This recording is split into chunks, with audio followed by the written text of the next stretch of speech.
अर्थसंकल्पाकडे, कारण आज पंतप्रधान नरेंद्र मोदी यांच्या तिसऱ्या कार्यकाळातील अर्थसंकल्प बजेट आज सादर होणार आहे। केंद्रीय अर्थमंत्री निर्मला सीतारामन 11 वाजता संसदेत अर्थसंकल्प सादर करतील। केंद्रीय मंत्रिमंडळाची 10 वाजता त्याआधी बैठक आयोजित करण्यात आलेली आहे। सकाळी 10 वाजता पंतप्रधान नरेंद्र मोदी यांच्या अध्यक्षतेखाली ही बैठक होणार आहे, तर केंद्रीय अर्थसंकल्पाला मंजुरी देण्यासाठी ही बैठक आयोजित करण्यात आली आहे।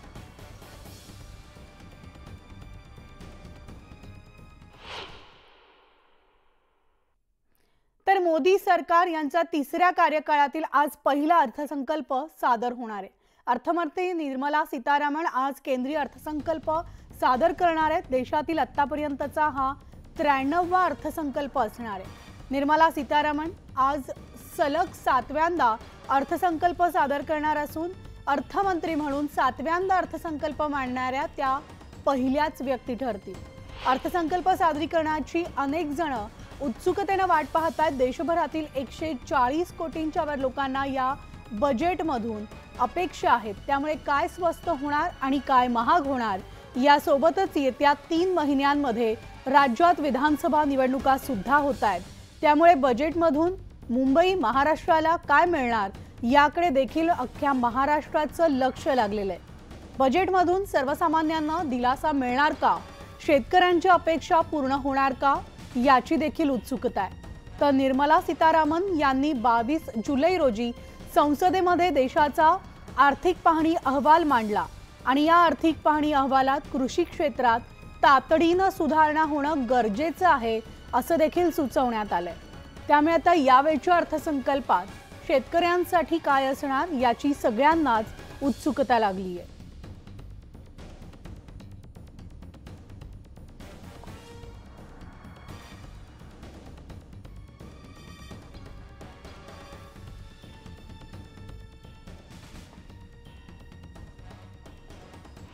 प्रधानमंत्री जी का जो मंत्र है सबका साथ सबका विकास, और जिस प्रकार से आपने देखा होगा कि सदैव बजट राष्ट्रहित में आता है, उसी प्रकार से ये भी बजट आएगा।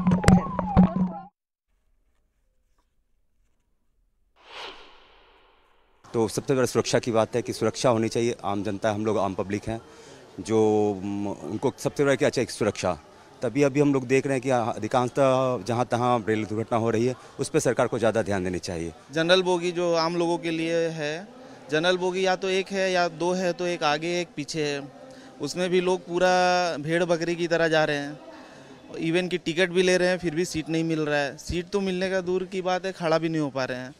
तो रेलवे से यही है कि उम्मीद कि कम से कम एटलीस्ट 2-4 बोगी कर दे, ताकि आम लोग उस पर अच्छे से ट्रैवल कर सके।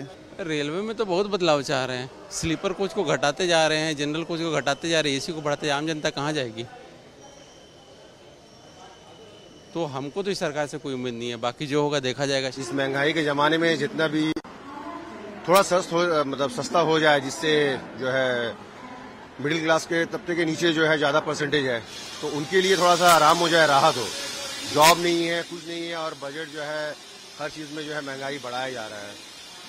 तो इससे आम जनता जो है, जो मिडिल क्लास के ऊपर है वो तो बहुत आराम से है, जो मिडिल क्लास उसका भी चल जा रहा है, लेकिन जो मिडिल क्लास के नीचे में है उसका कैसे चलेगा? क्या बजट बताएं? गैस का सिलेंडर देखो कहां से कहां पहुंच गया। कमाई तो उतना ही है, मार्केट में पता कोई भी काम में देखो, कोई भी काम में धंधा नहीं है, बिल्कुल मंदा चल रहा है। लेकिन महंगाई पे महंगाई बढ़ते जा रहा है, पता नहीं गरीब कहाँ जाएगा। बजट पर हम बिजनेस वाले जीएसटी पर आशा रखते हैं कि उसमें जीएसटी में कई सारे प्रोडक्ट में कम करें, ताकि हम लोग के बिजनेस में सुविधा हो सके। और एक चीज और हम लोग बोलेंगे, जो कैश का जो कैशलेस जो सरकार कर रही है, तो हम लोग बोलेंगे जो 1 लाख का लिमिट है हम लोग को पर डे ट्रांजेक्शन का कैश में, उसको कम से कम 5 लाख किया जाए।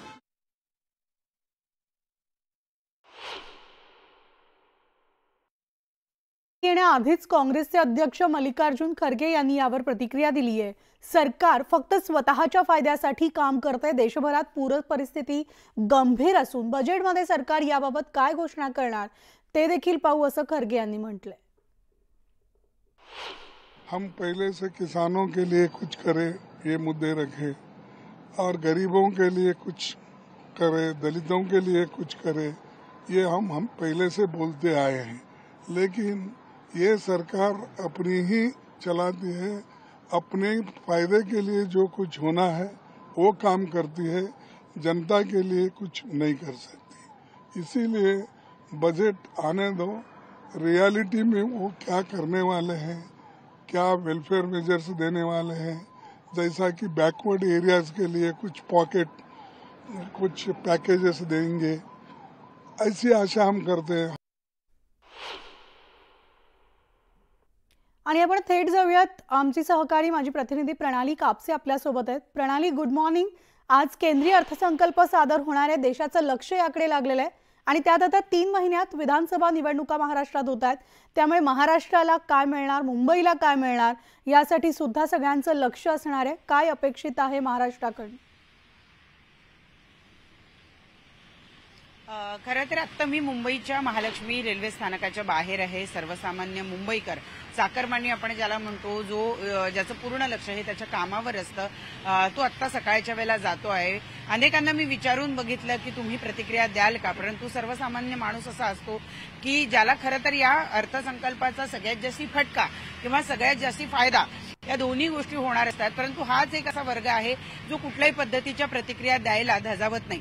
आपण जर बघितलं तर 3 महिन्यांमध्ये विधानसभा निवडणुका आहेत, या निवडणुकांवर सगळ्या राज्याचं लक्ष लागलेलं आहे आणि त्यामुळे केंद्राच्या दृष्टीने सुद्धा एक महत्त्वाचं राज्य, सगळ्यात जास्ती आर्थिक उत्पन्न देणारं राज्य म्हणजे महाराष्ट्र राज्य आहे आणि त्यामुळे या राज्यातून आपली सत्ता जाऊ नये यासाठी काहीतरी महत्त्वाच्या गोष्टी महाराष्ट्राला आजच्या दिवशी मिळतील अशी अपेक्षा आहे। परंतु एकूणच जर बघितलं तर सर्वसामान्य मुंबईकर मात्र या अर्थसंकल्पाकडून महागाई कमी व्हावी ही महत्त्वाची त्यांची अपेक्षा आहे।